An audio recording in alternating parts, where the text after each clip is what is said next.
চাঁদের শহরের আরো একটি ভিডিওই আপনাদের সকলকে জানাই স্বাগত। দেখুন, আমি আজকে তৈরি করব মোচার ঘন্ট। আর এইভাবে মোচার ঘন্টটি তৈরি করলে কিন্তু এটি খেতে বেশ সুস্বাদু হয়। তো চলুন দেখা যাক।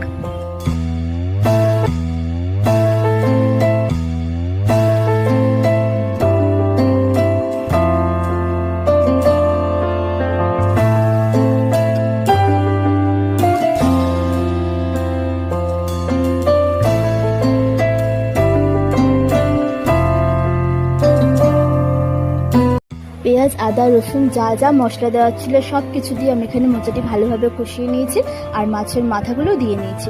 দেখুন, তৈরি হয়ে গেছে আমাদের একটি সুস্বাদু মোচার ঘন্ট। আচ্ছা, এই মোচার ঘন্টটির বড় ভিডিও আমি এই সোমবার আমার চ্যানেলে আপলোড করব, তো আপনারা সেখানে গিয়ে ভিডিওটি দেখে নেবেন।